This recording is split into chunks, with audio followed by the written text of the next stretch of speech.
আল্লাহ তাআলা বলেন, বান্দা আলহাকুমুত তাকাসুর, আহা বান্দা দুনিয়ার নেশা তো তোমাদেরকে ভুলায় দিল আখিরাত। হাত্তা জুরতুমুল মাকাবির, এরই মাঝে তো একদিন কবরেই পৌঁছে গেলা। একদিন কবরে পৌঁছে তুমি তো উপলব্ধি করবা, কাল্লা সাউফা তা'লামুন সুম্মা কাল্লা সাউফা তা'লামুন। আল্লাহ তাআলা বলে, বান্দা শোনো, সাবধান, কাজটা ভালো করলা না, দুনিয়ায় ডুবে গেলা, আখিরাত ভুলে গেলা। সাউফা তা'লামুন, দুইবার বলছে একটা কথা আল্লাহ। অল্প সময়ে তুমি জানতে পারবা, অল্প সময়ে তুমি জানতে পারবা। তাফসীরের মধ্যে লিখছে দুইবার কেন বলল আল্লাহ? আল্লাহ বলেন, হে নাফরমান বান্দা, তোমারে আমি একবার কবরে আযাব দিয়া বুঝাবো তোমার এই নাফরমানির পরিণতি কি, আরেকবার হাসরে নিয়া জাহান্নামের আযাব দিয়া বুঝাবো তোমার এই নাফরমানির পরিণতি কি। তুমি সেদিন বুঝবা বান্দা, আমার কবর কি, আমার আখিরাত। রাসূলুল্লাহ সাল্লাল্লাহু আলাইহি ওয়াসাল্লাম বলেন, নাফরমান যখন কবরের প্রশ্নের জবাব দিতে পারবে না, তো আল্লাহ তাআলার পক্ষ থেকে ফেরেশতাদেরকে বলবে, আফরিশুহু মিনান নার ওয়ালবাসুহু মিনান নার ওয়াফতাহু লাহু বাবান ইলান নার। আমার বান্দার কবরের মধ্যে জাহান্নামের বিছানা বিছিয়ে দাও, জাহান্নামের পোশাক পরিয়ে দাও, জাহান্নাম বরাবর দরজা খুলে দাও।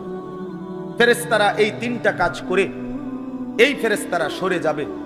আল্লাহর নবী সাল্লাল্লাহু আলাইহি সাল্লাম বলেন, কবর তখন তাকে একটা চাপ দিবে, এই চাপে এই ব্যক্তি ডান পাশের মাটি বাম দিকে, বাম দিকের মাটি ডান দিকে, এইভাবে আইসা চাপ মারবে।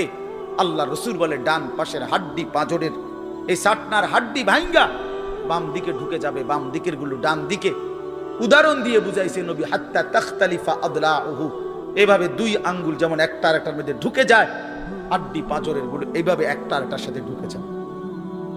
আল্লাহর নবী সাল্লাল্লাহু আলাইহি সাল্লাম বলেন, ওয়া ইউকাইয়াদু লাহু মালাকুন আবকামু ওয়া আসাম্মু ওয়া আ'মা।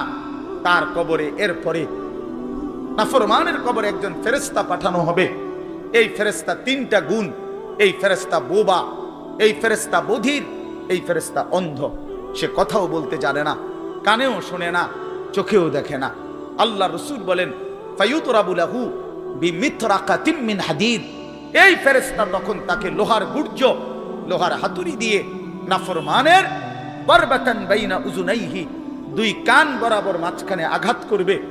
এক একটা আঘাতে ফায়াসিহু সাইহাতান, নাফরমান এভাবে চিৎকার করবে, ইয়াসমাউহা মান ইয়ালিহি ইল্লা সাকালাইন, মানুষ এবং জিন ব্যতীত আল্লাহর কসম গোটা সৃষ্টি এই নাফরমানের আওয়াজ শুনতে পাবে, চিৎকার শুনতে।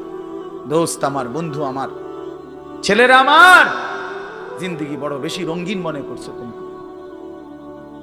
18,000 টাকার একটা মোবাইলের কাছে হেরে গেলাম মুসলমানের ছেলে। মাত্র 20,000 টাকা দামের একটা মোবাইলের কাছে এত সুন্দর জীবন শেষ করে দিল। ভুল করে না, ভুল। অল্প টাকায় বেচা গেল, অল্প কয়টা টাকায় হেরে গেল। বেঈমান তোমারে হারায় দিল। ইহুদি, খ্রিস্টান, নাস্তিক, মুরতাদ একটা নারীর উলঙ্গ ছবি অথবা অর্ধ উলঙ্গ ছবি দিয়া, যারে তুমি ধরতেও পারো না, ছুঁইতেও পারো না, শুধু ছবি দেখাইয়ে তোমারে শেষ করে দিল। তোমার দুনিয়াও নষ্ট করে দিল, আখিরাতও নষ্ট করে দিল। হায় হায়, এর চাইতে বড় ব্যর্থতা আর কিছু হইতে পারে। আমার কথা মনে রাখো বাপ আমার, প্রিয় বন্ধু আমার, সন্তানরা আমার, ছেলেরা আমার, ভাই আমার, যুবক, আমি যদি আর কোনোদিন বলতে নাও পারি, এই একবারই বলব, এতটা সুন্দর জীবন নষ্ট করে দিও না ভাই, এতটা সুন্দর জীবন নষ্ট করে দিও না ভাই। মেহেরবানি করে বরবাদ হইও না, চরিত্রহীন হইও না। কোরআনুল কারীমের মধ্যে আছে, আল্লাহ তাআলা বলেন, নারীর সাথে অবৈধ সম্পর্ক স্থাপনকারী ব্যভিচারী, এই জিনাখোর, আল্লাহর কসম আল্লাহ বলছে, ইউদাআফ লাহুল আযাবু ইয়াউমাল কিয়ামা। ব্যভিচারী, জিনাকারী, জিনাকারী, ব্যভিচারী। মনে রাখবা ছেলেরা, নারীর সাথে কেউ যদি কথা বলে, সেও চোখের জেনা করে। নারীকে যদি কেউ হাত দিয়ে ধরে, স্পর্শ করে, সে হাতের জেনা। কথা বললে জবানের জেনা।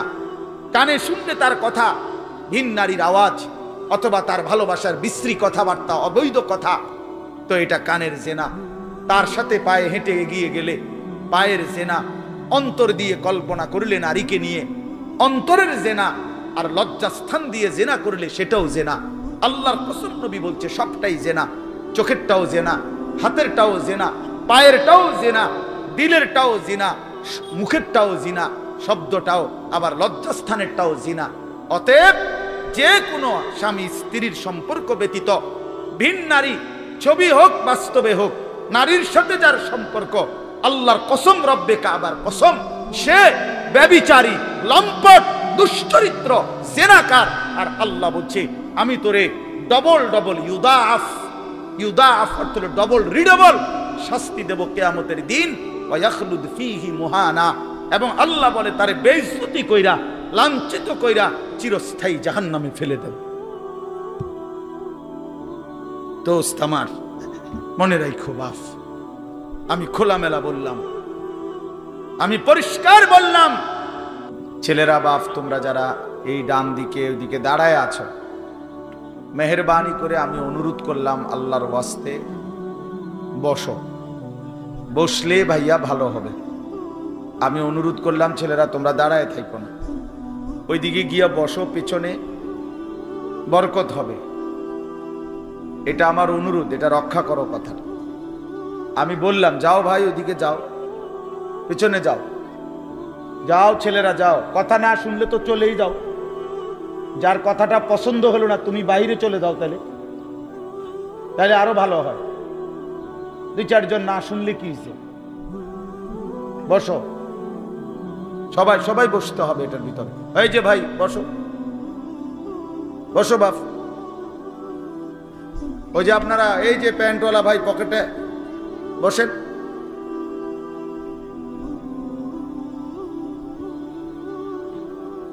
একটা ছোট্ট কথা আগে বুঝেন, সবাই বুঝতে ভালো। কোরআনুল কারীমের মধ্যে আছে হযরত মূসা আলাইহিস সালামকে আল্লাহ তাআলা প্রথম যখন তুর পাহাড়ে, আমরা সবাই জানি যে আল্লাহ তাআলা মূসা আলাইহিস সালামের সাথে তুর পাহাড়ে কথা বলছেন বহুবার, মানে ওয়াহি নাজিল করছেন। আল্লাহর কথা মানেই ওয়াহি।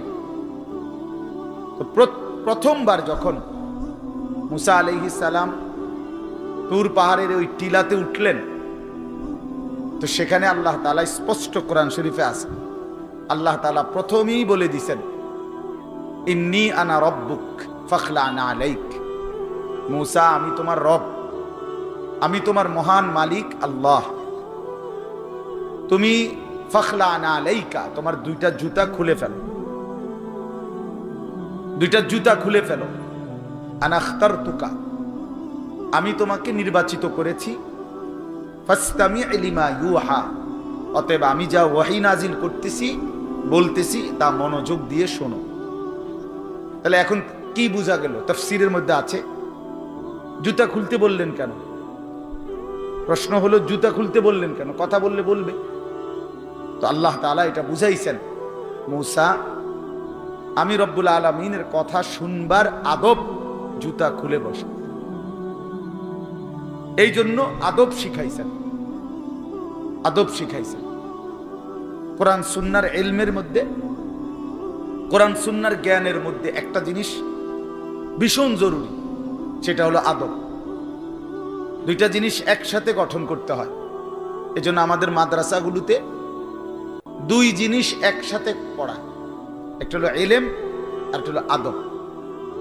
এজন্য মাদ্রাসাওয়ালারা তাদের বাচ্চাদেরকে যেমন পড়ায়, তো বাচ্চার ওযু, গোসল, চলা ফেরা, উঠা বসা, কথাবার্তা, চাল চলনের দিকেও নজর রাখে, যে ছেলেটা দাঁড়াইয়া পেশাব করে কিনা, ছেলেটা টয়লেট পেপার ব্যবহার করে কিনা, দস্তরখান বিছায়া খানা খায় কিনা, বাবা মাকে সালাম দেয় কিনা, ইত্যাদি ইত্যাদি।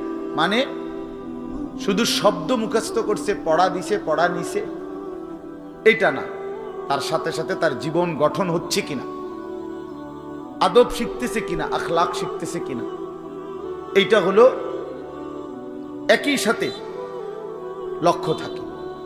এই জন্য হাদিসের মধ্যে আছে, আমাদের প্রিয় নবী সাল্লাল্লাহু আলাইহি ওয়াসাল্লাম বলছেন, আল্লামানি রব্বি ফাআহসানা তা'লিমি ওয়া আদ্দাবানি রব্বি ফাআহসানা তা'দীবি। এই একটি হাদিসে নবীজি দুইটা কথা বলছে। যে আমার আল্লাহ আমাকে সর্বোত্তম এলেম জ্ঞান শিখিয়েছেন এবং আমার আল্লাহই আমাকে সর্বোত্তম আদব শিখিয়েছেন। তাহলে একই সাথে বলছে নবীজি, আল্লামানি রব্বি আদ্দাবানি রব্বি, আল্লাহই আমাকে এলেম শিখিয়েছেন, আল্লাহই আমাকে আদব শিখিয়েছেন। কেন নবীজি বাম পাও দিয়া টয়লেটে ঢুকছেন? কেন ডান পাও দিয়া মসজিদে ঢুকছেন? মনে করেন এই যে প্রতিটা নড়াচড়া, হাত্তাল হারাকাত ওয়াস সাকানাত, নবীজির প্রতিটি স্থিরতা, প্রতিটা নড়াচড়া সবটাই আল্লাহ তাআলার ফয়সালা, আল্লাহ তাআলার পক্ষ থেকে নির্ধারণ করে। তিনি সাহাবীদের সাথে পরামর্শ করছে অথবা নিজে নিজে ভাবছে যে কেমনে শুইলে ভালো হয়, কেমনে হাঁটলে ভালো হয়, না না, আল্লাহ তাআলার পক্ষ থেকে নির্ধারণ করে দেওয়া। এই জন্য বাপ, এটা জরুরি বিষয়। এটা আল্লাহর কোরআনের মজলিস, বরকতময় মজলিস। এখানে জুতা খুলে আল্লাহর কথা শুনলে বরকত হবে, এটা আদব। সবাই যারা মুসা আলাইহিস সালামের ওই ঘটনাটা জানে, কোরআন শরীফে স্পষ্ট আছে যে তখন প্রচন্ড ঠান্ডা ছিল, ভীষণ ঠান্ডা, কুয়াশা, নিচে বরফ। মুসা আলাইহিস সালামের স্ত্রী, ওই যে শুআয়ব আলাইহিস সালামের মেয়ে, যাকে তিনি 10 বছর পরে বিয়ে করে আনতেছিলেন, উনি প্রচন্ড শীতে কাঁপতেছিল। এই সময় মুসা আলাইহিস সালাম একটু আগুনের তালাশে তুর পাহাড়ের ওই টিলার মধ্যে উঠছিলেন। স্ত্রীকে বলছে, ইন্নী আনাস্তু নারা, আমি একটু আগুন তালাশ করে আনি, যদি আগুনটা আনতে পারি তাহলে আগুনের মধ্যে যদি তোমার শরীরে একটু সেঁক দাও তাহলে গরমটা আর শীতটা একটু কম লাগে। মানে সে শীতকালে আগুন দিয়ে আগের দিনে খুব ছিল, তাহলে বোঝা গেল এত ঠান্ডা, এত প্রচন্ড শীতে যে কাঁপতেছে। কিন্তু এরপরেও আল্লাহ তাআলা বললেন আগে জুতা খোলো। অথচ এই ঠান্ডার মধ্যে জুতা না খুললে ভালো ছিল, কিন্তু এরপরও আল্লাহর কথা শুনবার আদব, জুতা খুলে শুন। হাদিসের মধ্যে কথা স্পষ্ট আছে, আল্লাহর নবী সাল্লাল্লাহু আলাইহি ওয়াসাল্লাম কখনোই খাবার জুতা পরিহিত অবস্থায় খাইতেন না। জুতা পায়ে কখনোই তিনি খাবার খাইতেন না, বরং জুতা খুলে পিঠ সোজা রাইখা, মাথা নিচের দিকে নোয়াইয়া, 2 হাঁটু উপরের দিকে তুলে বিনয়ের সাথে আল্লাহর নবী সাল্লাল্লাহু আলাইহি ওয়াসাল্লাম খাবার গ্রহণ করতেন। নবীজি নিজে বলতেন, আকুলু কামা ইয়াকুলুল আবদ, একজন গোলাম তার মনিবের সামনে যেরকম বিনয়ের সাথে খানা খায়, আমি আমার মহান আল্লাহ পাকের সামনে এভাবে খানা খাই। ভাইয়া, আদব, আদব অনেক বড় জিনিস। আল আদাবু খাইরুন কুল্লু, আদব পুরাটাই কল্যাণ। রাসূলুল্লাহ সাল্লাল্লাহু আলাইহি ওয়াসাল্লাম বলছেন, মা নাহালা ওয়ালিদুন ওয়ালাদাহু মিন নুহলিন মিন আদাবিন হাসান। তোমরা তো বাংলাটা বুঝলা না, জুতা যেহেতু খুলবা না ভাই, তো বাইরে চলে যাও।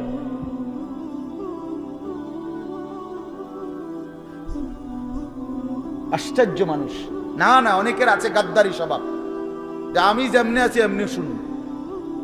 এটা সিধা করতে হবে। জিন্দেগি যদি সোজাই না হয় তো বললাম কারে, বললাম কাকে? শুধুই কেবল ভাইয়া শুনলাম একজনের পরিচিতি আছে, একজনের জনপ্রিয়তা আছে, একজনের সুর আছে, একজনের টান আছে, একজনের জোরে গলার আওয়াজ আছে, তো এই কারণে জড়লাম। কি ফায়দা এতে ভাই? কথা বোঝেন নাই? আমারে মনে করেন 1 কোটি মানুষ চিনে, তো আপনার লাভ কি? আমারে 10 কোটি মানুষ চিনে, সারা পৃথিবী চিনে, তো আমারে চিনলে তোমার লাভ কি? নিয়ে তুমি কি বদলাইলা, এটা না দেখার বিষয়। আমি আমার জন্য কি গ্রহণ করলাম, এখানে কার জনপ্রিয়তা আছে না নাই, এটা দিয়ে কে ঘাস কাটে? জনপ্রিয়তা দিয়ে হয় কি? কিচ্ছু না, কিছুই না। পৃথিবীর জনপ্রিয় অজনপ্রিয় সব মানুষই ভাত খায়, তো আর জনপ্রিয়তার আলাদা ভ্যালু কি? ঘুম যায়, পেশাব পায়খানা করে, তো আর এনে কি আহামরি কি? এটা কিচ্ছু না, এটা ধোঁকা ছাড়া আর কিচ্ছু, ধোঁকা। এই জন্য ভাই আমি আবারও অনুরোধ করছি, তোমরা কষ্ট পাইও না। প্যান্ডেলের ভিতরে দাঁড়াইও না, আমি অনুরোধ করলাম। কমপক্ষে প্যান্ডেলের ভিতরে ভাই, মাহফিলের যেই যুব সমাজরা আয়োজন করছো ভাই, তোমাদের কাছে অনুরোধ আমার, তোমরা কয়েকজন কমপক্ষে স্বেচ্ছাসেবকের দায়িত্ব পালন করো। যারাই দাঁড়িয়ে আছে তাদেরকে বসতে বলো। এটা ভালো, আজকের জন্য না, সব সময়ের জন্য। হাদিসের মধ্যে আছে হযরত জিবরাইল আলাইহিস সালাম নবীজি সাল্লাল্লাহু আলাইহি সাল্লামের কাছে, শুনতেছেন আপনারা, নবীজির কাছে যখন হযরত জিবরাইল মানুষের আকৃতিতে আসতেন, জিবরাইল আলাইহিস সালাম কখনো কখনো তার মূল আকৃতিতে অদৃশ্যভাবে ওহী নাজিল করতেন কোরআন, আবার কখনো কখনো মানুষের সুরত ধরেও নবীজির সামনে আসতেন। হাদিসে কথা স্পষ্ট আছে যে যখনই জিবরাইল মানুষের আকৃতিতে নবীজির কাছে আসতেন, তো নবীজির সামনে এসে আদবের সাথে বসতেন। কিভাবে বসতেন? হাদিসের এই শব্দটা পর্যন্ত আছে, ফাসনাদা রুকবাতাইহি ইলা রুকবাতাইহি। মনে করেন নবীজি এদিকে ফিরা, তো জিবরাইল ওইদিকে মুখোমুখি মুখোমুখি বসতেন, এভাবে যে উভয়ের হাঁটু বরাবর, বুক বরাবর, চোখ বরাবর, এইভাবে মনোযোগ দিয়ে জিবরাইল আলাইহিস সালাম নবী সাল্লাল্লাহু আলাইহি সাল্লামের সামনে বসতেন। এরপরে তিনি বিভিন্ন বিষয় বলতেন, শুনতেন, নবীজির সাথে কথা বলতেন। তাইলে আদব এটা। আল্লাহর কোরআনের সামনে, রাসূলুল্লাহ সাল্লাল্লাহু আলাইহি সাল্লামের হাদিসের সামনে সর্বোচ্চ আদবের সাথে বসতে হয়, সর্বোচ্চ। এটা বসা, এটাই নিয়ম। হাদিসের মধ্যে আছে, আরো শুনাই আমি, হাদিসের মধ্যে আছে, হাদিসে কুদসি, কোন নেককার বান্দারা যখন আল্লাহর জিকির, আল্লাহর তেলাওয়াত, আল্লাহর কথা শুনবার জন্য, বসবার জন্য, বলার জন্য বসে, তো এই পুরা মজমা যখন শেষ হয়, তো আল্লাহ ফেরেশতাদেরকে জিজ্ঞেস করে যে আমার এই বান্দাদেরকে কি পুরস্কার দেওয়া যায়? তো তারা বলে, মহান আল্লাহ, আপনার ইচ্ছা। তো আল্লাহ তাআলা বলেন, শোনো, আমার এই প্রিয় বান্দাদের মজলিস যারা বসলো, আমি তাদের সকলকে মাফ করে দিলাম। তো ফেরেশতারা বলে, আল্লাহ, এখানে এমন লোকও আছে যে এমনি আসছিল, দ্বীনি উদ্দেশ্যে আসে নাই, আপনার কথা শুনতে আসে নাই, এমনি বইছিল আর কি, ইন্নামা জাআ লিহাজাতিন, ব্যক্তিগত কোনো উদ্দেশ্যে আসছে, তাকেও মাফ করে দিবেন। তখন আল্লাহ তাআলা বলেন হাদিসে কুদসি, হুমুল কওমু লা ইয়াশকা বিহিম জালিসুহুম, এই শব্দটা বুঝাইতে চাই। আল্লাহ তাআলা তখন বলেন, আমার প্রিয় বান্দাদের মজলিস, কিছু বলবেন? বসেন।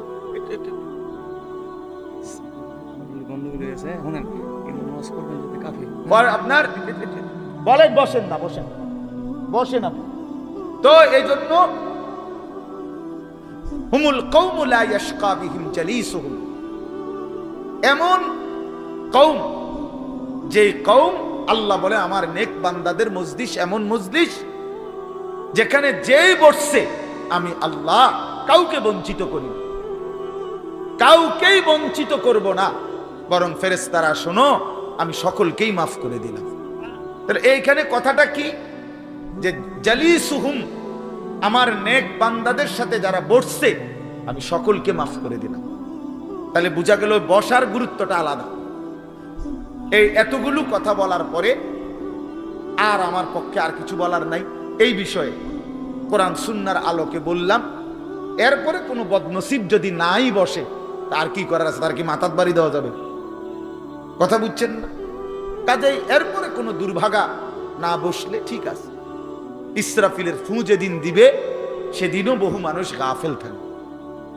হাদিসে আছে ইসরাফিলের ফু হবে, পৃথিবীতে ভূমিকম্প শুরু হবে, জমিন কাঁপতে শুরু করবে, আসমান ভাঙতে শুরু করবে, তখনও গাফলতের মধ্যে বহু মানুষ থাকবে। এই অবস্থাতেই মৃত্যু হবে, এই অবস্থাতেই হাসর হবে। কাজেই গাফেল থাকবেই, গাফেল থাকবেই। এই জন্য আল্লাহ তাআলা আমাদের প্রত্যেককে আল্লাহর কথা, কোরআন সুন্নাহর কথা মনোযোগ দিয়ে, আন্তরিকতা নিয়ে শুনবার তৌফিক দান করেন।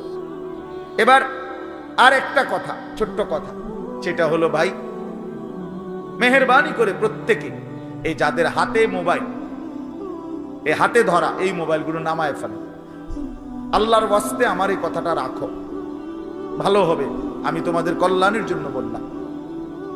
আল্লাহর ওয়াস্তে এই হাতের মোবাইলটা অল্প একটু সময়ের জন্য আমি অনুরোধ করলাম, এটা নামাইয়া এটা বন্ধ করে দাও। এমনি শুনো, চেহারার দিকে তাকাইয়া শুনলে দোস্ত ভালো হবে, মনোযোগ বাড়বে, দিলে কথা জমে। শুধু মোবাইলটা ধরে রাখলে একটা বড় সমস্যা হলো নিজের অন্তরের মধ্যে যেখানে থাকে এটা যে আমার মোবাইলে উঠতেছে কিনা, সেজন্য সারাক্ষণ নজর এটার দিকে থাকে। আর একটা মনোবিজ্ঞানীদের একটা কথা হলো, মানুষের অন্তর একসাথে দুই জিনিস ভাবতে পারে না। এটা একটা কি পরীক্ষিত কথা, দিলে একই মুহূর্তে দুই জিনিস ভাবে না। এটা রাইখে তোমার আরেকটা ভাবতে হবে। তাহলে এখন যেহেতু তোমার ফিকিরে মনোযোগ মোবাইলটাতে উঠতেছে কিনা ঠিক মতো, তাহলে আর নিজের জন্য কিছু গ্রহণ হবে না। মোবাইলে উঠছে ঠিক আছে, সুন্দর, আওয়াজও ক্লিয়ার হয়েছে, পুরা বয়ানটাও উঠছে, তো এরম তো ওয়াজ লাখ লাখ আছে মোবাইল। নিজের জন্য কি হলো? আমার দিলের জন্য আমি কি নিলাম? আমার নিজের জন্য আমি কি নিলাম? এই জন্য দোস্ত, এটা জরুরি বিষয়, এটা গুরুত্বপূর্ণ বিষয় যে নিজের জন্য গ্রহণ করা। তু আগার মেরা নিহি বনতা না বন, আপনা তো বন। ভারতীয় উপমহাদেশের একজন বিখ্যাত বুজুর্গ বলছেন, সৈয়দ আবুল হাসান আলী নদভী রহমতুল্লাহ আলাইহি, হে যুবক, যদি তুমি মানুষের কল্যাণ, সমাজের কল্যাণ, কারো কোনো উপকার যদি করতে নাও পারো, আপনা তো বন, নিজের ভালোটুকু তো করো, নিজের কল্যাণটা তো কমপক্ষে ভাবো, নিজেরে কমপক্ষে সুন্দর বানাও। আমি কে? আমি কোত্থেকে আসলাম? আমারে কে বানাইলো? আমি কোত্থেকে আসলাম? কেন বানাইলেন? আমি ফিরে যাব কোথায়? প্রতিনিয়ত দোস্ত, বন্ধু আমার, বাপ আমার, যে মানুষগুলো কবরে চলে যায়, তাদেরকে কে নিয়ে যাচ্ছে? কেউ তো নিজের থেকে মরতে চায় না, আত্মীয় স্বজনও তো কারো মৃত্যু চায় না, কিন্তু একজন অদৃশ্য মালিক নিয়ে যাচ্ছে। কেন নিয়ে যায়? কেন নিয়ে যাচ্ছেন? কোথায় নিয়ে যাচ্ছেন? এজন্য প্রিয় বন্ধু, বাপ, এটা আমাদের ভাবা উচিত। এতটুকু যে আমি নিজের কমপক্ষে ভাবি, আপনা তো বান। কোরআনুল কারীমে আল্লাহ বলছে, ইয়া আইয়ুহাল্লাযীনা আমানু আলাইকুম আনফুসাকুম, হে ঈমানদারগণ, মুমিনগণ, তোমরা নিজেকে নিয়ে নিজেকে সাজাও, গড়ো। আলাইকুম আনফুসাকুম, নিজেকে মজবুত করে ধরো, নিজের ভালোটুকু করো, নিজের সৌন্দর্যটুকু বুঝো। কোরআনুল কারীমে আল্লাহ বলছে, ভাইয়া, ওয়ালা তুলকু বিআইদিকুম ইলা তাহলুকা, হে আমার বান্দা, নিজেকে নিজে ধ্বংস করে দিও না, নিজেকে নিজে বরবাদ করে দিও না। একটা মোটর সাইকেল, অনেক ছেলে পেলে, আমি প্রায় সময় বলি, আমার এতটা মায়া লাগে যে হায়, নিজে একটা মোটর সাইকেল এইভাবে চালায়, মনে হয় একটা কুত্তাও এভাবে দৌড়ায় না, এত দ্রুত গতি। আহা সন্তান, অ্যাক্সিডেন্ট করলে তো তোমারই পাওটা ভাঙ্গা যাবে, অ্যাক্সিডেন্ট করলে তোমার মাথাটা ফাইটা যাবে, অ্যাক্সিডেন্ট করলে তুমি তো রক্তাক্ত হয়ে যাবে। এতটুকু ভালো যদি না বুঝে এই পাগল, এই মাতাল, কি পরিমাণ মাতাল, এ কি পরিমাণ মাতাল। খুব জোরে চালাইলে মানুষে দেখবো, মানুষে দেখতে দেখতে তো তুমি গেছোই গা, তো কি দেখতো মানুষে? এটা দেখবো কি? তা তুমি দেখবার আগে তো তুমি তো দৌড় দিছো কুত্তার মতো, তো তোমার কি তা চাইতো মানুষ? কি দেখবো? এটা দেখার কি আছে এটাতে? আস্তাগফিরুল্লাহ, আস্তাগফিরুল্লাহ। এরকম অসংখ্য বিষয় আছে যে তুমি যদি মনে করো দিবানিশি চরিত্রহীনতার মধ্যে ডুবে গেলা, উলঙ্গ ছবি, নর্তকীর নাচ, জেনা, ব্যভিচারের দৃশ্য দেখলা, সারা রাত সারা দিন মোবাইলে, প্রিয় বন্ধু আমার, ভাই আমার, তুমি একবার ইনসাফের সাথে ভাবো যে এর পরিণতিতে তোমার হালাত কি হবে? তোমার শরীর, তোমার যৌবন, তোমার যৌন শক্তি, তোমার যৌবনের সক্ষমতা, এটা যখন প্রয়োজনের মুহূর্তে হারায় যাবে, তুমি যখন ফকির হইবা, তুমি যখন ফকির হয়ে যাইবা, একদিন শরীরের সক্ষমতার অভাবে যখন ধুকে ধুকে কাঁদবা, দুনিয়া তো বেইজ্জতি, আখিরাত তো বেইজ্জতি, তো কি হবে সেদিন? কে তোমার খবর নিবে? কে কার খবর নেই? স্বার্থপর এই দুনিয়ায় কেউ কারো খবর নেয় না দোস্ত। এই স্বার্থপর দুনিয়ায় কেউ খবর নেয় না। তুমি যেদিন মরে যাবা, আমি যেদিন মরে যাব, সেদিনও পৃথিবীতে সূর্য উঠবে, চাঁদ উঠবে, এই গাড়ি চলবে, সিএনজি চলবে, অটো চলবে, দোকানপাট খুলবে, ব্যস্ত মানুষ সব বাজার ব্যবসা ঠিকই চলবে, সব দৌড়াচ্ছে, শুধু আমি নিস্তব্ধ, শুধু আমি থেমে গেলাম। আমার হাত আর নড়ে না, পা আর নড়ে না, আমার আর চোখ খুলে না, আমার আর জিন্দিগির কোন স্পন্দন নাই। এরই নাম দুনিয়া, এরই নাম দুনিয়া। বিকাল বেলা যারা জানাজা পড়ছে, এই স্ত্রী ছেলে কাঁদছে সারাদিন বাপের জন্য, স্বামীর জন্য, এই মানুষগুলোই রাত্র 9টায় আবার পাশের বাড়ির থেকে রান্না করে আনছে, এরাই পেট ভরে ভাত খাইতেছে। এরই নাম দুনিয়া, এর নাম দুনিয়া, এর নাম দুনিয়া। এই মানুষগুলো তো একদিন উপাস থাকলো না, আপন সন্তান, আপন স্ত্রী। তাহলে ধোকার এই দুনিয়া কার জন্য সাজাইলাম? কার জন্য বলে? বলে কার জন্য? ইয়ালামুনা যাহিরাম মিনাল হায়াতিদ দুনিয়া ওয়া হুম আনিল আখিরাতি হুম গাফিলুন। আল্লাহ বলে, বান্দা, দুনিয়ার জীবন তো খুব বুঝলা, কিন্তু আখিরাতের ব্যাপারে গাফিল হয়ে রইলা। আমার ছেলেরা, তোমরা বলো ভাই, তোমরা যারা খোদার 365 দিনে একটা বছরে কোনোদিন ফজরের নামাজ কোনোদিন পড়ো নাই, তোমার এই পরিণতি, তোমার এই গন্তব্য শেষ কোথায় তুমি বলো? ইনসাফের সাথে তোমার বিবেককে, প্রিয় বন্ধু, 1 মিনিটের জন্য আমি তোমার বিবেককে বললাম, তুমি বলো, সারাদিন যে উলঙ্গ ছবি দেখলা, সারা রাত যে নর্তকীর ছবি দেখলা, এরপরে তোমার গন্তব্য কোথায়? থামবা কোথায়? তুমি কোথায় গিয়ে থামবা? তোমার পরিণতি কি? তোমার টার্গেট কি? এই নাচ, এই গান, এই ছবি, এই জেনা, এই ব্যভিচার, এই মদ, এই জুয়া, এই ফেন্সিডিল, এই ইয়াবা, আরে না ফরমান, তোরে শেষ পর্যন্ত কোথায় গিয়ে থামাবে? তোরে একটা জানোয়ার ছাড়া, একটা কুকুর বিড়াল ছাড়া, একটা হাইওয়ান ছাড়া আর কিচ্ছু বানাবে না। তোরে একটা নর পশু বানায় দিবে। চরিত্রহীন মানুষ থাকে না, লম্পট কোনোদিন মানুষ হয় না। মদখোর, নেশাখোর, জুয়ারি, ফেন্সিখোর, বাবাখোর, ডাইলখোর, ইয়াবাখোর, ফুট্টাখোর, হারামখোর, ওই মানুষ থাকে না, ওই জানোয়ার হয়ে যায়। জানোয়ার, জানোয়ার হয়ে যায় বেটা, জানোয়ার হয়ে যায়। যে কপাল সেজদা দেয় না, সে কপাল, যে মানুষ মানুষ হয়ে সেজদা দেয় না, আল্লাহর কসম, আল্লাহ তাআলা কোরআনে বলছে, ইবলিস তুই সেজদা দিলি না, আজকের থেকে তুই শয়তান। এজন্য যে কপাল সেজদা দেয় না, সে মানুষ নয়, শয়তান। শয়তান বেটা, তুই বেটা শয়তান, শয়তান, এটা শয়তান। এর আগে কোনদিন ইবলিসকে শয়তান বলতো? কোন দিন থেকে বলছি? যেদিন থেকে সে সেজদা দেয় নাই। কথা বলেন না কেন? ইবলিসের আগে কি শয়তান আছিল? সেজদা যেদিন দিল না, সেদিন থেকে মালিক বলল, আজকের থেকে তুই শয়তান। ইবলিস যেদিন সেজদা দিল না, সেদিন আল্লাহ বলল, ফখরুজ ফাইন্নাকা রাজিম, বের হ, আজকের থেকে তুই রাজিম, অভিশপ্ত, মালউন, অভিশপ্ত, রাজিম। আল্লাহ বলছে, ওয়া ইন্না আলাইকাল লা'নাতা ইলা ইয়াউমিদ্দিন। ইবলিস তুমি সেজদা দিলা না, মনে রেখো আজকের থেকে কিয়ামত দিবস পর্যন্ত তোর উপরে আমি আল্লাহর লানত। এজন্য বেনামাজি তোর উপরে আল্লাহর লানত, তোর উপরে আল্লাহর লানত, তোর উপরে খোদার গজব।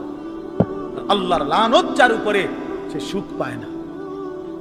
ওই মালিকের সাথে গাদ্দারি করে সুখ মেলে না। খবর নিয়ে দেখো, তুমি না জানলে আমি জানি। জিন্দিগির আজ 21 বছরের এই ওয়াজের জীবনে কত শত মানুষ জীবনের কত দুঃখ বেদনা আমরা তো শুনি না? আমরা কাছে দোয়া চায় না? কোন হারামখোর, কোন সুদখোর, কোন ঘুষখোর, কোন বেপর্দা নারী, কোন বেহায়া নারী, কোন মদখোর জুয়ারি, কোন নারীর সাথে অবৈধ সম্পর্ক স্থাপনকারী পুরুষ কিংবা নারী, আল্লাহর কসম সুখে নাই, সুখ মিলে না, সুখ মেলে না। নোনা জলে তৃপ্তি হয় না। যে পানি লবণাক্ত, ওই পানি তৃষ্ণা মিটায় না। অতএব গুনাহ তৃষ্ণা মিটায় না, গুনাহ কাউকে তৃপ্তি দিতে পারে না। আল্লাহর নাফরমানি কাউকে সুখ দিতে পারে না বন্ধু। আল্লাহ কোরআনে বলছে ওয়াদারু যাহিরাল ইসমি ওয়া বাতিনা, আমার বান্দা প্রকাশ্য গুনাহ ছেড়ে দাও, গোপন গুনাহ ছেড়ে দাও। আল্লাহ বলছে ওয়ালা তাকরাবুল ফাওয়াহিশা মা যাহারা মিনহা ওয়া মা বাতান, আল্লাহ বলছে বান্দা প্রকাশ্যে কিংবা গোপনে কোন অশ্লীলতা, বেহায়াপনা, অসভ্যতার কাছেও যেও না। আল্লাহ বলছে ওয়ালা তাকরাবুজ জিনা, জিনা ব্যভিচারের কাছে, নারীর সাথে অবৈধ কোন রকম সম্পর্কে যেও না বান্দা। ইন্নাহু কানা ফাহিশা, এটা বড় বেশি অশ্লীলতা। ওয়াসাআ সাবিলা, এটা বড় মন্দ পথ। হায় যুবক, ভুল করে না, ওই নারীর ফাঁদে একদিন তোমার সেই জাহান্নামে পৌঁছায় দিবে, একদিন তোমার কবরে পৌঁছায় দিবে। সে তোমারে সুখ দিবে না। চরিত্রহীন নারী সুখী হয় না। যার নিজের সুখ নাই তে তোমারে কি সুখ দিবে? সুখ দিবে কিভাবে? সিনেমার নর্তকী সুখ দিবে কিভাবে? সে নিজে তো সুখে নেই, সে তো সুখে নেই। এই জন্য এটা জরুরি। বাবাদেরকেও বলি, হায়াতের 60 বছরেও যারা গুনাহ ছাড়তে পারেন নাই, মনে রাখেন বাপ, এই কবর দেখা যায়, কবর দেখা যায়। চলেন এবার তরজমাটা শোনেন, তাইলেই আমার কথা শেষ। একটু দেখেন কোরআনুল কারীমের 30 নম্বর পারা 102 নম্বর সূরা, সূরাটার নাম আত-তাকাসুর। ছোট্ট একটা সূরা, 8টা আয়াত আমি তেলাওয়াত করছি। এই ছোট্ট সূরাটার তরজমা বলেই আমি আমার কথা শেষ করে ফেলবো ইনশাআল্লাহ। আল্লাহ তাআলা আমাদেরকে তৌফিক দান করুন। এই সূরাটার একটা ছোট্ট প্রেক্ষাপট আছে, কেন নাজিল হলো। এটারে আরবিতে শানে নুজুল বলে। অর্থ হলো শানে নুজুল হলো কেন নাজিল হলো সূরাটা। রাসূলুল্লাহ সাল্লাল্লাহু আলাইহি ওয়াসাল্লামের জামানায় মক্কায় কুরাইশ বংশের লোকেরা, নবীজির বংশের নাম হলো কুরাইশ বংশ নাকি, বংশের মধ্যে আবার ছোট ছোট গোত্র ছিল। এই ছোট গোত্র, মনে করেন আমার দাদা তো প্রথম, ধরে নিলাম আমগোই বাড়ি, মনে করেন আমার দাদা ছিল প্রথম, দাদা বাড়িটা বাঁধছে, কথার কথা। তো এখন আমার দাদার 4 ফুট, মানে আমার বাপ চাচারা 4 জন। তো আগে তো দাদার সাথে বাপ চাচারা 4 জন একসাথেই ছিল। তো দাদা মরে গেল, এখন বাপ চাচাদেরও সংসার বড় হয়ে গেল, ফলে এখন সবাই আবার আলগা আলগা আরো জায়গা জমি কিন্না ডাইনে বামে গদ্দুয়ার করছে, আরো বাড়ি ঘর বাড়ছে। এখন চাচার বাড়িও আলাদা নামে পরিচয়, জেডার বাড়িও আলাদা নামে পরিচয়, আমগো বাড়িটাও কি আলগা নামে পরিচয়, এমন আছে না, এই আর কি। তো প্রথমত তো বড় বংশটা পুরাটার নাম হলো কুরাইশ, কিন্তু এরপরে আবার এর অধীনে ধীরে ধীরে ছোট ছোট আরো গোত্র ছিল, আরো বংশ ছিল। এই যে ছোট বংশ যেগুলো ছিল, এরা প্রতিনিয়ত, এদের একটা বদভ্যাস ছিল যে এরা নিজেদের মধ্যে অবসর পাইলেই নিজেদের ক্ষমতা, প্রভাব, প্রতিপত্তি, অর্থ সম্পদ, স্ত্রী পরিজন, সন্তানাদি, বংশধর, কার কদ্দুর কত বেশি দুনিয়া, এই নিয়ে নিজেদের মধ্যে বড়াই করত, প্রতিযোগিতা করত, তর্কাতর্কি করতো আর কি। হ্যাঁ, নিজেদের মধ্যে বিতর্ক করত। আমার চাচা এই, আমার জেডা এই, আমার মামা এই, আমগো বাড়িতে এত আছে, টাকা এত, বাড়ি এত, জায়গা এত, জমি এত, তোরার কিতাবেটা, এগুলো আমাদের মধ্যে হয় না এমন।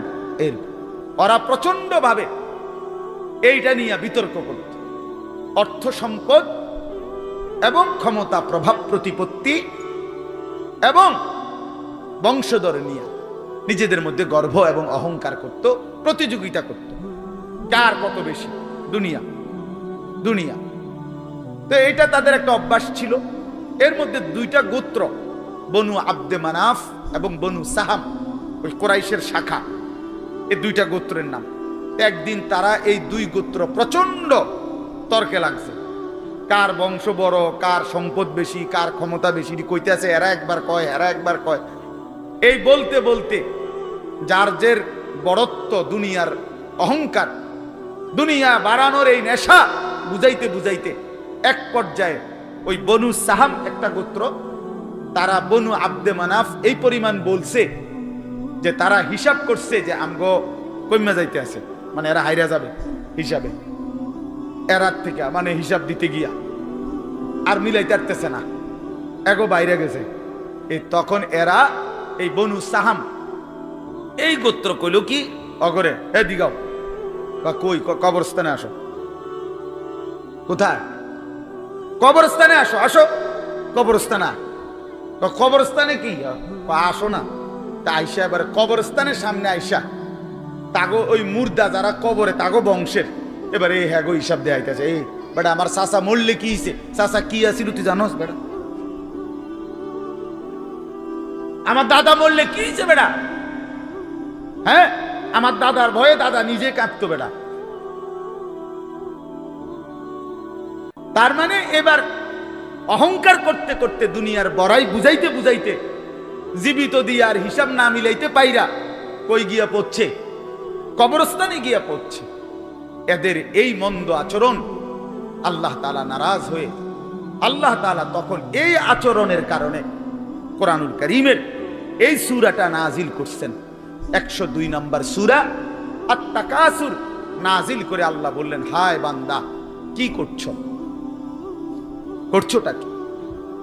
এইনি কাজ ছিল, এইনি কথা ছিল তোমাদের। দুনিয়া বাড়ানোর নেশা, দুনিয়ার প্রতিযোগিতা, সম্পদ, বংশধর, এই গর্ব, এই বড়াই, এই হিসাব তোমাদেরকে ডুবাইয়া দিল, আখিরাত তো ভুলাইয়া দিল।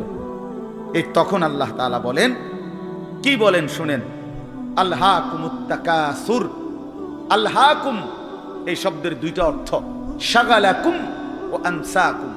আল্লাহ তাআলা বলেন, হায় আলহাকুম তোমাদেরকে ব্যস্ত করে ফেললো দুনিয়া, আর আনসাকুম আল আখিরা তোমাদেরকে আখিরাত ভুলাইয়া দিল।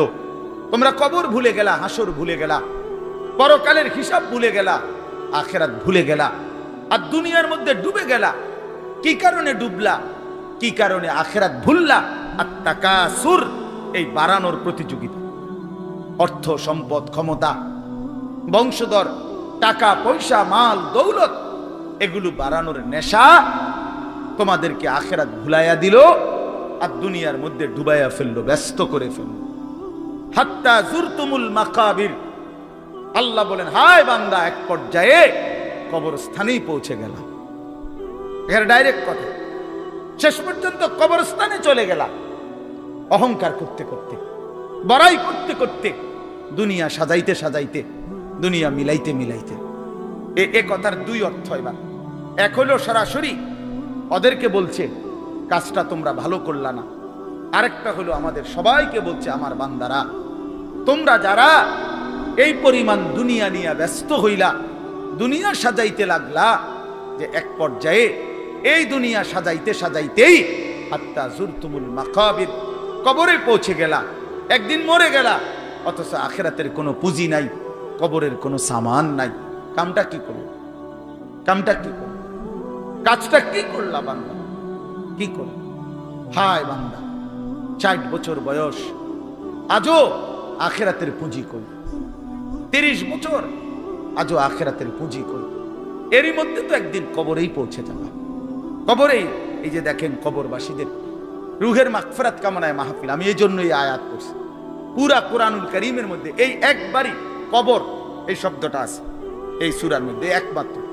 হাত্তা জুরতুমুল মাকাবির, এই কবরস্থান, কবর, এই কথাটা কোরআনের এই সূরাতেই আছে। শুনুন, আল্লাহ তাআলা বলেন, বান্দা দুনিয়ার লোভে ডুবে আখিরাতকে ভুলে তুমি বাড়ানোর নেশা, তোমার প্রতিযোগিতা, আরো চাই, আরো চাই, আরো চাই, আরো চাই, এটা তো একদিন তোমার কবরস্থানেই পৌঁছায় দিল, কবরস্থানে পৌঁছায় দিল। আমার বাপ, আমার বন্ধু, আমার জওয়ান সাথী, সবাই নিয়ে ভাবি, আমিও আপনিও ইনসাফের সাথে। দুনিয়া আমারে কি পরিমাণ ব্যস্ত করে দিল। 60 বছরের বয়স্ক মানুষ, 70 বছরের বয়স্ক মানুষ, হিসাব শুধুই দুনিয়া, হিসাব করতেছে এখনো দুনিয়া। দুনিয়া মিলছে খুশি, দুনিয়া মিলে নাই খুশি নেই। যখন দুনিয়া মোটামুটি ঘুষাইতে পারছে তৃপ্ত, আর দুনিয়া ঘুষাইতে পারে নাই অতৃপ্ত। অতৃপ্ত অসংখ্য মানুষকে শুনবেন দুনিয়া ঘুষায় ফেলছে। 3টা ছেলে বিদেশ পাঠাইছি হুজুর, 4টা মেয়ে বিয়ে দিছি, বাড়িতে একটা বিল্ডিং করছি, 4টা রুম, ভিতরে 2টা বাথরুম, আল্লাহর রহমতে রাস্তার লগে কুদুর জায়গা কিনছি, ব্যাংকেও কিছু টাকা পয়সা জমছে, বাজার সদাই কইরা খাইয়া পইরা আল্লাহর রহমতে আমনগো দোয়ায় 10 জনের দোয়ায় ভালো আছে, খালাস জিন্দেগি মিলে গেছে, জীবনের টার্গেট অর্জন হয়ে গেছে। চাচা চাচা তৃপ্ত, 60 বছরের বয়স্ক বাবা তৃপ্ত হয়ে গেছে, তার পৃথিবীতে আসার উদ্দেশ্য অর্জন হয়ে গেছে। পৃথিবীতে আসছিল ফোলা বিদেশ পাঠাইছে, পৃথিবীতে আসছিলেন মেয়ে বিয়ে দিতে, মেয়ে বিয়ে দিছে। দুনিয়ায় আসার 60 বছরের একটা টার্গেট ছিল, একটা বিল্ডিং করবে, বিল্ডিংটা হইছে আলহামদুলিল্লাহ। আর কি তো চাচা কবর, হাসরের ময়দান, ফুলসেরাত, মিজান, আমলনামা, জান্নাত জাহান্নাম, এগুলো কার জন্য? এগুলো কার জন্য? এগুলো কার জন্য? কই সেগুলোর কথা দিয়ে বললেন না? ইয়ালামুনা যাহিরাম মিনাল হায়াতিদ দুনিয়া, দুনিয়া তো খুব বুঝলা বান্দা, অহুম আনিল আখিরাতি হুম গাফিলুন, আখিরাতের ব্যাপারে তো গাফিল হয়ে রইলা। যুবক ছেলে, তোমাদের হালাত কি? তোমরা মনে করছো তোমাদের লজ্জাস্থানের যৌনতার একটা শাহওয়াত আছে, চাহিদা আছে, এই চাহিদাটা যদি পূরণ হয়, নারী, ছবি, বন্ধুদের অসৎ আড্ডা, মোবাইলের অস্থির ছবি, এই জেনা ব্যভিচারের যে কোনো সুযোগ কিংবা কোনো অসভ্যতা নোংরামির কোনো সুযোগ পাইছো, জীবন উপভোগ করতেছ, খালাস খালাস। কোথায় নামাজ, কোথায় আখেরাত, কোথায় মৃত্যু, কোথায় কবর?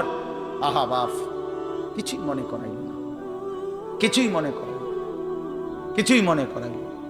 এরই নাম জিন্দিগি, এরই নাম মুসলমান। এখানেই জীবনের সমাপ্তি, আর কিছু নাই। কবর বলতে কিছু নাই, আখেরাত বলতে কিছু নাই। হাজারো ছেলে তোমাদের চেহারা দেখে বোঝা যায় ভাইয়া, এইখানেও তোমরা অনেক ছেলে চেহারা দেখলে বোঝা যায় আজকের সারা দিনে এক ওয়াক্ত নামাজ পড়ো নাই। কেমনে এত বড় পাষাণ হইলা? আল্লাহকে এইভাবে কেমনে ভুলে গেলা? কেমনে ভুলে গেলা? কেমনে ভুলে গেলা? কোরআন শরীফের আমি 2টা কথা বলি। একটা কোরআন শরীফের আয়াত আছে, আমার বাপ আপনাদেরকেও শুনাই, আপনারা আপনাদের ছেলেদেরকে বইলেন। প্রয়োজনে ছেলেটাকে হাতে ধরে একটাবার চোখের পানি ফেলেন, মেয়েটারে হাতে ধরে চোখের পানি ফেলেন। আল্লাহ কোরআনে বলছে ফাবি আইয়ি হাদিসিম বাদাহু ইউমিনুন, 29 নম্বর পারায় সূরা মুরসালাতের মধ্যে এই আয়াতটা আছে। আল্লাহ বলে, বান্দা, এই 30 পারা কোরআন আমি নাজিল করেছি, আমার সর্বশ্রেষ্ঠ কথা এগুলো। 23 বছরে আমি আমার রাসূলের কাছে এগুলো নাজিল করেছি তোমাদের জন্য। এক একটা কথা বান্দা কোরআনুল কারীমের মধ্যে আমি বারবার বলছি, আকিমুস সালাহ, আকিমুস সালাহ, আকিমুস সালাহ, 80 বারের চাইতে বেশি বলছি। ইয়া আইয়ুহাল্লাযীনা আমানু, হে ঈমানদারগণ, হে ঈমানদারগণ, 89 বার, 8, 9, 89 বার আল্লাহ এই শব্দ দিয়ে আমাদেরকে ডেকেছেন, হে ঈমানদারগণ, হে ঈমানদারগণ, হে ঈমানদারগণ। 89 বার ডাকছে, 80 বারের চাইতে বেশি নামাজের কথা আল্লাহ বলছে। ইত্তাকুল্লাহ, ইত্তাকুল্লাহ, ইত্তাকুল্লাহ, ইত্তাকুল্লাহ, আল্লাহকে ভয় করো, আল্লাহকে ভয় করো, আল্লাহকে ভয় করো। ওয়াইলুন ইয়াউমাইদিল লিল মুকাদ্দিবিন, সূরা মুরসালাতের একটা সূরাতে 10 বার, এক সূরার 50টা আয়াতের মধ্যে 10 আয়াতে এক কথা আল্লাহ 10 বার বলছে যে বান্দা, তোমরা যারা নাফরমান, মিথ্যাবাদী, সেদিন আখিরাতে তোমাদের জন্য জাহান্নাম, জাহান্নাম, জাহান্নাম, জাহান্নাম, জাহান্নাম 10 বার বলছে। তো আল্লাহ বলতে চাচ্ছে, বান্দা, এতবার বললাম, এতভাবে বললাম, এত বড় শ্রেষ্ঠ কোরআন নাজিল করলাম, তুমি বান্দা এবার আমারে বলো যে বান্দা আমি আর কতবার বললে, আর কেমনে বললে, আর কোন কিতাব নাজিল করিলে, এক একটা কথা আর কতবার বললে তুমি আমারে মানতা? তুমি বলো, বলো মুসলমানের সন্তান, আর কতবার বললে তুমি নামাজ পড়তা? এই কথা যখন তোমার সামনে হাসরের ময়দানে ভাবে আল্লাহ জিজ্ঞেস করবে যে আর কতবার বললে বান্দা তুমি আমারে সেজদা করতা, কি জবাব দিবা বাপ? আর কতবার বললে তুমি সুদ ছাড়তা? 30 বছর মুসলমান সুদ খায়, 30 বছর টানা মুসলমান মিথ্যা বলে। 30 বছর মুসলমান প্রতিদিন ওজনে কম দেয়, এটা মুসলমান? 30 বছর ধরে মুসলমানের ঘরে প্রতিদিন রঙিন টেলিভিশনে নাচ গান নর্তকীর ছবি চলে, প্রতিদিন টেলিভিশন চলবে, এটা জিন্দেগি? এটাই জীবন? 60 বছর বয়স আপনি এখনো বিড়ি সিগারেট খাবেন, এটাই কথা ছিল?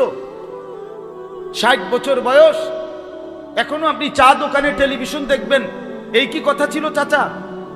আহা, কবরে যাবেন কোন দিন? তাইলে মরণের কথা মনে পড়বে কোন দিন? যুবক ভাই বলো, 365 দিনে একটা বছর কোনদিন ফজরের নামাজ পড়লা না, এ কেমন জিন্দেগি তোমার? তুমি আল্লাহরে এতটা ভোলা কেন ভুলে গেলা? এভাবে ছেড়ে দিলা কেন ভাই আমার? এই হলো একটা প্রশ্ন।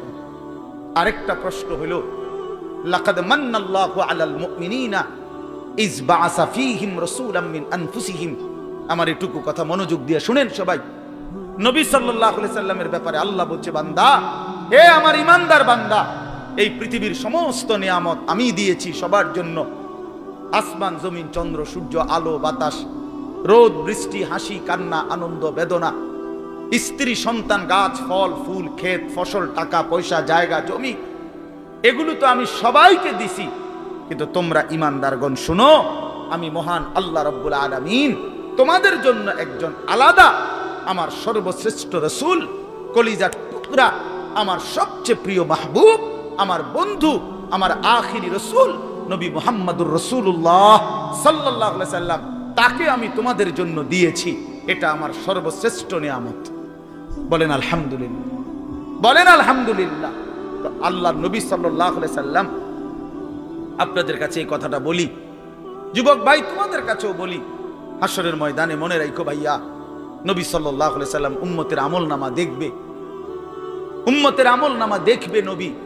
আর দেখা নবী সাল্লাল্লাহু আলাইহি ওয়াসাল্লাম উম্মতের এই আমলনামা হাতে নিয়ে যখন দেখবে, পৃষ্ঠার পর পৃষ্ঠা ফজরের নামাজ নাই, 30 বছর মিথ্যা বলে, 30 বছর সুদের লেনদেন, 40 বছর হারামের ব্যবসা করছে, কোনো দিন 5 ওয়াক্ত নামাজ পড়ে নাই, স্ত্রী পর্দা করে নাই, ছেলেটা নামাজ পড়ে নাই, ঘরের মধ্যে অনবরত টেলিভিশন চলছে।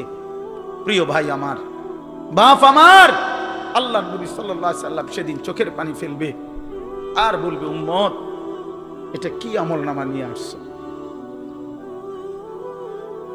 উম্মত তুমি আমার এত বড় বেইজ্জতি কেমনে করলা?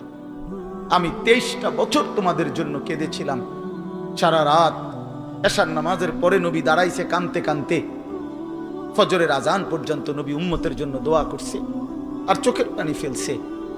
তায়েফের পাথরের আঘাতে পিঠটা ছিদ্র করে ফেলছি, ক্ষুধার কষ্টে পেটে পাথর বেঁধেছিলাম, উহুদের দান শহীদ করা রক্ত নিয়ে উহুদের ময়দানে পড়েছিলাম বেহুশ হয়ে, ঘরের চুলায় 3 মাস আগুন জ্বলে নাই। এত কষ্ট, এত চোখের পানি, এত ক্ষুধার কষ্ট, এত রক্ত, বিনিময়ে উম্মত এটা কি নিয়ে আসলাম? নামাজ কই, সেজদা কই, রুকু কই, ফজর জোহর আসর মাগরিব এশা কই, হারাম থেকে বাঁচা কই, হালাল উপার্জন কই, জিকির কই, তেলাওয়াত কই, আমার সুন্নাত কই? কেমনে এমনে ভুলে গেলা উম্মত? আমার এত বড় বেইজ্জতি কেমনে করলা? আমার এত বড় অপমান কেমনে করলা? কি জবাব দিবেন বলো ভাই? আমার কথা শেষ ভাই, কি জবাব হইতে পারে তখন? আল্লাহ তাআলা বলবেন, আল্লাহ তাআলা বলবেন, বান্দা আমি আর কেমনে বললে তুমি মানতা? নবী বলবেন, উম্মত আমি আর কত চোখের পানি ফেললে তুমি আমার কথা মনে করতে? আর কত রক্ত ঝরাইতাম আমি? 23টা বছর আমি শুধুই কাঁদছি, শুধুই কাঁদছি, সারা রাত কেঁদেছি। ভাই আমার, দোস্ত আমার, বন্ধু আমার, নওজোয়ান ছেলেরা আমার, নষ্ট হইও না, নষ্ট হইও না। প্রিয় বন্ধু, আজীবন ফিলিস্তিনে রক্ত ঝরবে আর আরাকানে রক্ত ঝরবে, আর তুমি আর আমি নিরাপদ থাকবো, এটা ছিল, এটা যারা ভাবছিলা, আজ ইসকনের গুন্ডারা, ইসকনের সন্ত্রাসীরা এটা প্রমাণ করে দেখাইছে। ইসকনের গুন্ডারা, ওই হিন্দু সন্ত্রাসীরা, এরা প্রমাণ করে দিছে তোমাদের আমাদের সবাইকে যে মুসলমানের বাচ্চা সুযোগ পাইলে তোদের কাউকে ছাড়ব না।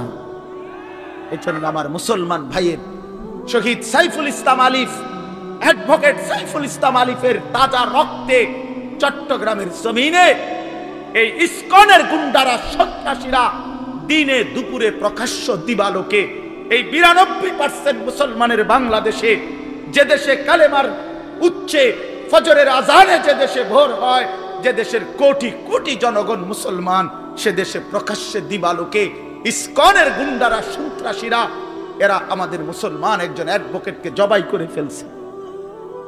শুনেছ বন্ধু? এটা কি ভাবছ? জিন্দেগি শুধু মোবাইল টিপতে টিপতে শেষ হইব? তুমি কোনোদিন মুসিবতে পড়বা না? না,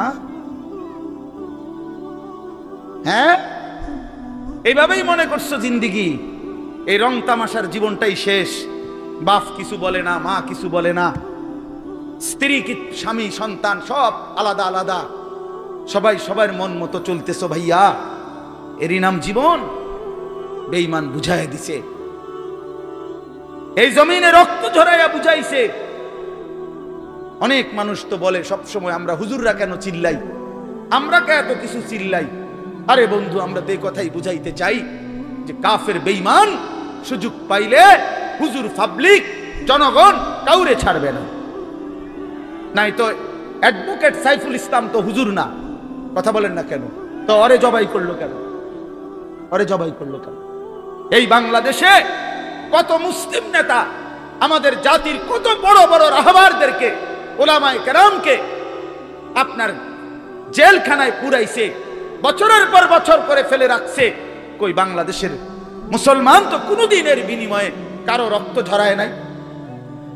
তাহলে ওই বেঈমানরা, তাদের একজন কাফের, ওই চরিত্রহীন, তার নামে অসংখ্য নারী নির্যাতন, শিশু নির্যাতনের অসংখ্য অভিযোগ তার নামে, তারে বহু জায়গা থেকে বহিষ্কৃত করছে। এই চিন্ময় কৃষ্ণ দাস নামে একজন কাফের মুশরিক বেঈমান চরিত্রহীনের জন্য তারা মুসলমানের বাংলাদেশে জলজ্জন্ত একজন মানুষকে জবাই করে ফেলছে। আজকে আবার পেঁয়াজের ধমক দেয়, পেঁয়াজ বন্ধ করে দিবে, আটা বন্ধ করে দিবে, আলু বন্ধ করে দিবে। ইন্ডিয়া থেকে আমাদেরকে ধমকায়, আমরা পেঁয়াজ বন্ধ করে দিবে। আলু তার আব্বার, পেঁয়াজ কি ইন্ডিয়ার আব্বার? কথা বলো না মিয়া। তাইলে কিসের ভয় দেখায়? 110 কোটি জনগণ তাদের। আরে মুসলমান তো 110 কোটিকে ভয় পায় না, 210 কোটিকে ভয় পায় না। আমাদের সংখ্যা হিসাব না, আমাদের শুধু একজন, আগেও একজন, এখনো একজন, আগামীতেও আমাদের একজন, তিনি আল্লাহ। তিনি কে? বলো যুবক, আরো জোরে বলো যুবক, দাঁড়াও বলো নওজোয়ান, দাঁড়াও জওয়ান, ওঠো নওজোয়ান, দাঁড়াও জওয়ান, দাঁড়াও জওয়ান, জাগো নওজোয়ান, ওঠো নওজোয়ান, হিম্মত করো নওজোয়ান, তাকবীর বলো জওয়ান, তাকবীর বলো জওয়ান, জোর সে বলো জওয়ান। নারায়ে তাকবীর! ইসলামের শত্রুরা, ইসলামের শত্রুরা, নারায়ে তাকবীর! ইসলামের শত্রুরা, নারায়ে তাকবীর! এটা মনে রাখতে হবে, এদেশ ইসকনের না, এদেশ মুসলমানের। বলো এদেশ ইমানদারের। এদেশে কালেমার পতাকাই উঠবে। এদেশে হিন্দু থাকুক মানা নাই, কিন্তু ইসকনের গুন্ডারা থাকতে পারবে না, ইসকনের সন্ত্রাসীরা থাকতে পারবে না। তোমরা যুবক জাগবা তো ইনশাআল্লাহ, তোমরা হুঙ্কার ছাড়বা তো ইনশাআল্লাহ। কলিজার খুন দিয়ে হলেও মাতৃভূমির স্বাধীনতা, সার্বভৌমত্ব, প্রতি ইঞ্চি জমিন আমরা রক্ষা করব ইনশাআল্লাহ। বলো ইনশাআল্লাহ, জোরসে বলো ইনশাআল্লাহ। বসো ইনশাআল্লাহ। মুসলমানের সন্তান হারে না, ইমান মরে না, ইমান মরে না, ইমানদার মরে না, ইমানদার শহীদ হয়। আর শহীদ মরে না, শহীদ বেঁচেই থাকে। শহীদ কি থাকে বলেন না? বেঁচেই থাকে, বেঁচেই থাকে। আমি তোমাদের সমস্ত যুবককে হাত জোর করে অনুরোধ করলাম, দোস্ত আমার, তোমরা আল্লাহর নাফরমানি ছেড়ে দাও, মোবাইলের আসক্তি ছেড়ে দাও, নারীর লোভ ছেড়ে দাও। বন্ধু, আমি যদি পারতাম তোমাদের প্রতিটা যুবককে বুকে জড়াইয়া বলতাম, আমার যদি সুযোগ হইতো তো আমি চোখের পানি ফেলে বলতাম। কেমনে বললে বুঝতা তোমরা? কেমনে বললে বুঝতা? কারো প্রতি কোনো হিংসা বিদ্বেষের কোনো দরকার নাই দোস্ত। ধাক্কা ধাক্কি ঠেলাঠেলি করার সময় নাই। দিন বাঁচানো, ইমান বাঁচানো, ইসলাম বাঁচানো। আগামী জেনারেশন, আমার 3 বছরের বাচ্চা আছে, অনেকের ঘরে 2 বছরের বাচ্চা আছে, কোলের বাচ্চা আছে। আমাদের চেষ্টা করা উচিত আগামীর জমিনটা, আমাদের স্ত্রী সন্তান, আগামী প্রজন্ম যেন ইসলাম নিয়ে বাঁচতে পারে, ইমান নিয়ে বাঁচতে পারে। এটাই হবে সাধনা। আমাদের সন্তান, আমাদের প্রজন্ম যেন আজানের শব্দে বাঁচতে পারে। এই জন্য এই জমিন যদি আমরা নিরাপদ না রাখি, আল্লাহকে সেজদা না করি, আল্লাহর নাফরমানি করি, প্রায় আমার বন্ধু, আমার বাপ, আমাদের উপরে আযাব আসবে, আমাদের উপরে আযাব আসবে। আল্লাহ বলছে, বান্দা, দুনিয়ায় ডুবে থাকার শাস্তি আমি বুঝাবো।